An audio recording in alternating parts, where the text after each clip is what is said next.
नमस्कार, मी नम्रता. विजन महाराष्ट्र न्यूजच्या वृत्तवाहिनीमध्ये तुम्हा सर्वांचं स्वागत. पाहुयात आजच्या ठळक घडामोडी. ठाणे महापालिकेच्या महापौरपदी शिंदे सेनेच्या कोपरीमधील नगरसेविका शर्मिला पिंपलोलकर गायकवाड यांनी नामनिर्देशन पत्र दाखल केलंय. तर 2 वर्षासाठी महापौर पद मिळावे अन्यथा विरोधात बसण्याची भूमिका घेणाऱ्या भाजपानं आपली भूमिका बदलत सत्तेत राहणं पसंत करत उपमहापौरपदी अर्ज दाखल केलाय. भाजपाकडून कृष्णा पाटील यांनी नामनिर्देशन दाखल केलंय. विरोधात कोणीही अर्ज दाखल केले नसल्याने महापौर आणि उपमहापौर या दोघांचीही बिनविरोध निवड निश्चित झाली आहे. मात्र त्याची अधिकृत घोषणा येत्या 3 फेब्रुवारी रोजी होणार आहे. महापौर पदासाठी शिंदे सेनेतून 7 नगरसेवकांची नावे पुढे आली होती.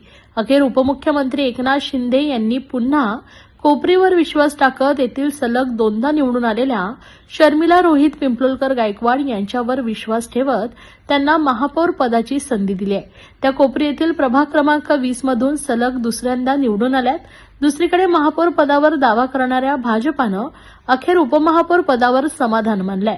त्यानुसार शुक्रवारी प्रभाग क्रमांक 11 मधून सलग 3ऱ्यांदा निवडून आलेले कृष्णा पाटील यांनी उपमहापौर पदासाठी अर्ज दाखल केलाय. विरोधी गटाकडून कोणीही नामनिर्देशन पत्र दाखल न केल्याने महापौर आणि उपमहापौर पदाची निवड बिनविरोध निश्चित झाली आहे. त्यानुसार येत्या 3 फेब्रुवारी रोजी अधिकृत घोषणा केली जाणार आहे. उत्सुकता होती ठाण्याचा महापौर कोण बसणार. आज एकनाथ शिंदे देखील आले होते. उमेदवारी अर्ज बनलेला आहे. ठाण्याचा महापौर कोण असणार आहे, उपमहापौर कोण असणार, काय सांगा. शिवसेनेची एखादी सत्ता. शिवसेना भाजप युती म्हणून आम्ही ठाणेकरांसमोर गेलो होतो. धर्मवीर आनंद दिघे साहेबांचा आशीर्वाद आणि त्यानंतर एकनाथ शिंदे साहेबांच्या मार्गदर्शनाखाली गेले 32 वर्ष या ठाणे महानगरपालिकेवरती शिवसेनेचा भगवा झेंडा फडकतोय आणि तीच परंपरा शिवसेना भाजप युती म्हणून या वर्षी सुद्धा आम्ही कायम ठेवलेले आहे. आणखी 5 वर्ष या महानगरपालिकेवरती शिवसेना भाजप युतीचा भगवा झेंडा फडकलेला आहे. आणि आज शर्मिला पिंपलोलकर गायकवाड यांचा शिवसेनेच्या आमच्या नगरसेविका आहेत, त्यांचा महापौर म्हणून आज आम्ही अर्ज भरलेला आहे. आणि भारतीय जनता पार्टीचे कृष्णा पाटील यांचा उपमहापौर म्हणून आम्ही अर्ज भरलेला आहे. आणि मला वाटतं की दुसऱ्यांदा मागच्या वेळी सुद्धा बिनविरोध एकही अर्ज महापौर आणि उपमहापौर करता भरला गेला नव्हता.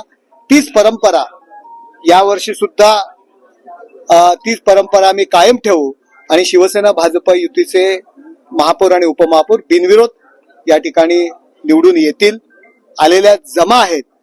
आम्ही आतापर्यंत केलेलं काम आणि कामाची पोचपावती या ठिकाणी ठाणेकर जनतेने दिलेलं आहे. आज मोठा आनंद आम्ही व्यक्त केला असता, परंतु उपमुख्यमंत्री अजित पवार दादा यांचं जे दुर्घटना होऊन जो निधन झालेलं आहे त्यामुळे हा आनंद व्यक्त या ठिकाणी आम्ही करत नाही. दुःखाची चादर त्या झालर त्या आजच्या सोहळ्याला आहे. परंतु शासनाने ज्या काही जाहीर केलेल्या फॉर्मॅलिटीज आहेत त्या पूर्ण कराव्या लागतात आणि त्यामुळे त्या आम्ही पूर्ण केल्यात. नगरसेवकांचे महापौर आणि उपमहापौरांचे फॉर्म भरण्या अगोदर आम्ही अजितदादा यांना शिवसेना भाजप युतीचे नगरसेवक यांच्या वतीने श्रद्धांजली सुद्धा आम्ही अर्पण केलेली आहे. किती वर्षासाठी बघतात महापौर पद म्हटलं तर मस्के साहेबांनी देखील महापौर पद या ठिकाणी बघितलं आणि खासदार होते.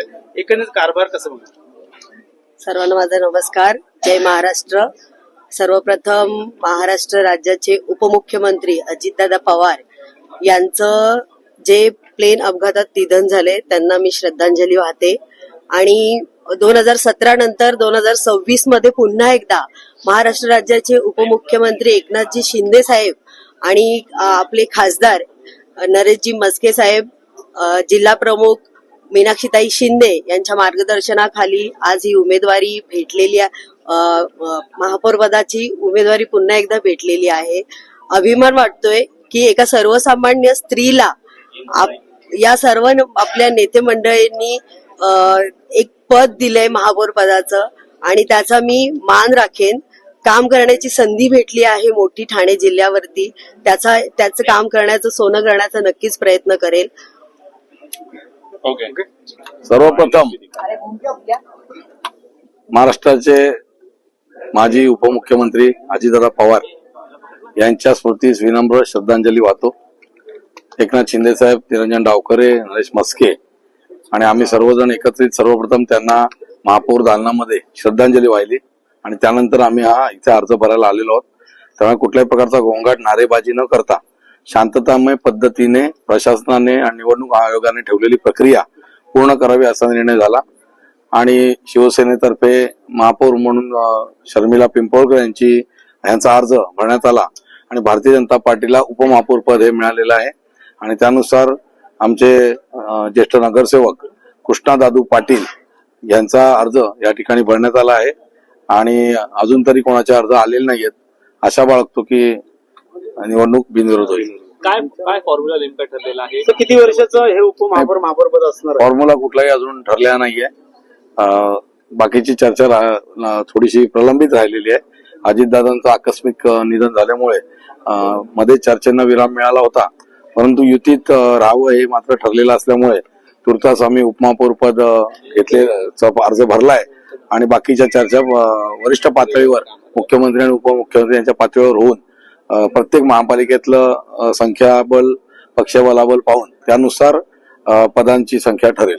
भारतीय जनता पार्टीमध्ये खरोखर आनंदाचं वातावरण आहे, परंतु अजितदादांचं आकस्मिक निधन झाल्यामुळे त्यांना एक भावपूर्ण श्रद्धांजली तसेच धर्मवीर आनंदी साहेबांना अभिवादन करून देवेंद्र फडणवीस साहेबांचा विश्वास, रवींद्र चव्हाण साहेबांचा पाठिंबा आणि संजयजी केळकर आमदार, तसेच निरंजन डावखरे साहेब आमदार, तसेच जिल्हा अध्यक्ष संदीप लेले यांच्या सहकार्याने आज मला उपमहापौर पदाचा फॉर्म भरण्यास संधी दिली, तर त्याचं नक्कीच मी पक्षाच्या ध्येय धोरणानुसार अपेक्षित काम करीन, एवढीच मी आता तुम्हाला सांगू इच्छितो. काय असं सर्वप्रथम काम ठाणे शहरातले आणि जे 4 वर्ष रखडलेली होती, आता 4 वर्षाचा मोठा स्पॅन आहे, त्याच्यामध्ये बरीच कामं म्हणजे नागरिक सुविधांच्या जो काय आता स्लम विभागात बट्ट्या बोलला तो विषय असेल, पाण्याचा विषय असेल, ट्रॅफिक समस्या असतील, तसेच रिडेव्हलपमेंट किंवा काही समूह विकास योजना आहेत त्याही मार्गी लावण्याच्या हिशोबाने प्रामाणिकपणे प्रयत्न करेन.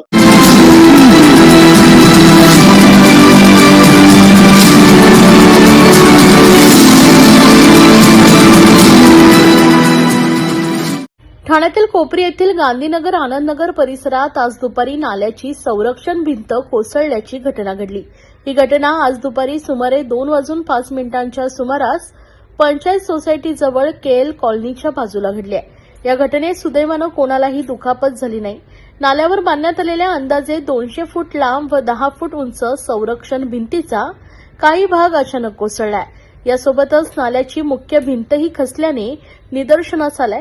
भिंत कोसळल्यामुळे नाल्यालगत असलेली 2 झाडे धोकादायक स्थितीत आली असून जवळील निवासी सोसायटीच्या इमारतींना संभाव्य धोका निर्माण झालाय.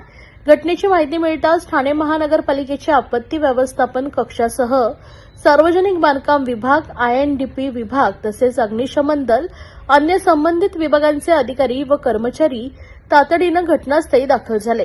सुरक्षेच्या दृष्टीने परिसरात धोकापट्टी लावून बॅरिगेटिंग करण्यात आलं असून नागरिकांची ये-जा तात्पुरती थांबवण्यात आली. यावेळी घटनास्थळी नगरसेविका नम्रता भोसले जाधव तसेच नगरसेवक विकास रेपाळे यांनी व्हिडिओ कॉलद्वारे संपूर्ण परिस्थितीची माहिती घेतली. त्याचबरोबर नगरसेविका मिनल संके, नगरसेवक राजेंद्र फाटक, समाजसेवक आशुतोष मस्के, साहिल मनकर हेही उपस्थित होते. संबंधित विभागाकडून तातडीची दुरुस्ती व प्रतिबंधात्मक उपाययोजना लवकरच हाती घेण्यात येणार असल्याचं यावेळी सांगण्यात आलं आहे. नाही, पाणी म्हणजे आपत्कालीन परिस्थिती ज्या वेळेला प्रभागात उद्भवते त्यावेळेला नगरसेवक या नात्याने स्वतः तिकडे उभं राहण्याची आणि उभं राहून काम करून घेण्याची आमची शिवसेनेची एक पद्धत आहे आणि त्या पद्धतीने हा प्रभाग जो आहे तो आमच्या नरेशजी मस्के साहेबांचा प्रभाग आहे. त्या ठिकाणी त्याच्यामुळे आमची संपूर्ण यंत्रणा या ठिकाणी आलेली आहे. खासदार साहेबांची फोनवर चर्चा केली, त्यांनी देखील प्रशासनाला तातडीने सूचना केल्यात आणि त्यानंतर स्थानिक नगरसेवक इकडचे विकास रेपाळे साहेब यांनी देखील आपले आयुक्त साहेब आणि पूर्ण एक्झिक्युटिव्ह इंजिनियर, आमची INDPची टीम, आपत्कालीनची टीम, त्यानंतर फायर ब्रिगेड ही सगळी यंत्रणा या ठिकाणी आलेली आहे हे तातडीने काम करण्याकरता. मी देखील या सगळ्यांच्या समोर आपल्या सौरभराव साहेबांची बोलली, स्पीकरवर सगळे स्थानिक नागरिक पण होते. त्या ठिकाणी सगळ्या स्थानिक नागरिकांना एक धीर देण्याचं महत्त्वाचं काम असतं या ठिकाणी, कारण हे प्रशासनाची जबाबदारी आम्ही करतोच आहे. त्या ठिकाणी काही इश्यू नाहीये, पण स्थानिक लोकांच्या बरोबर सोबत राहणं हे आमचं सगळं आद्य कर्तव्य आहे. त्याच्यामुळे स्थानिकांना धीर देणं हे सगळ्यात महत्त्वाचं आहे. कुठेही पॅनिक सिच्युएशन होऊ नये किंवा त्यांना काही तातडीच्या उपाययोजना करणं किंवा ते प्रिकॉशनरी मेजर काय घेतले पाहिजेत यासाठी फक्त आम्ही या ठिकाणी आलोय. संपूर्ण स्थानिक जे नागरिक आहेत ते देखील आम्हाला पूर्ण सहकार्य करतायत. म्हणजे या ठिकाणी पाण्याची लाईन तुटली आहे तर तातडीने पाण्याची लाईन जॉईन करून घेतोय. MSCBची पण लाईनचं आपण जोडणी तात्पुरत्या स्वरूपात करतोय. आणि आता जस्ट एक्झिक्युटिव्ह इंजिनियर सोनाग्रा साहेबांची बोलणं आलंय, तातडीने टीम पाठवून ही जी काही भिंत पडली आहे त्या ठिकाणी पूर्ण मजबूतीकरण करून ही पूर्ण भिंत पुनर्बांधणी करण्याचे आदेश निर्देश दिलेले आहेत. आणि मला असं वाटतं हे लगेचच काम सुरू झालेलं आहे युद्ध पातळीवर. मॅडम, भिंत पडल्यामुळे नागरिकांमध्ये भीतीचे वातावरण असतं, काय आव्हान कराल ह्या जागेवर नागरिकांना? आव्हान एवढंच करते, नागरिक स्वतः आहेत सोबत आणि इकडचे स्थानिक नागरिकच आहेत हे सगळे. आणि ह्यांना सांगितलेले फक्त या ठिकाणची जाण्या येण्याची जी काही रस्ता आहे तो बंद करण्यात आलेला आहे आणि पुढच्या गल्लीनी किंवा पुढच्या रस्त्यानी येणं जाणं करावं लागेल. आणि नागरिकांना त्याकरता लगेचच त्यांनी सपोर्ट केलेला आहे. आणि नागरिक देखील या ठिकाणी सतर्क आहेत, त्यांना देखील स्वतःची जीवाची पर्वा आहे. त्याच्यामुळे नागरिक देखील सहकार्य करत आहेत.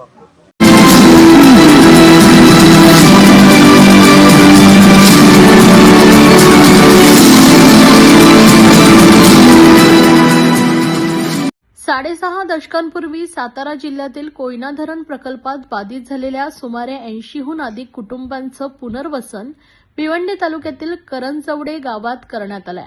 मात्र गावठाण मंजुरी आणि महसुली दर्जाअभावी ही कुटुंब सेवा सुविधांपासून वंचित आहे. याबाबत न्याय मिळावा यासाठी ग्रामस्थांनी आमदार संजय केळकर यांची जनसेवकाचा जनसंवाद या कार्यक्रमात भेट घेऊन साकडं घातलंय.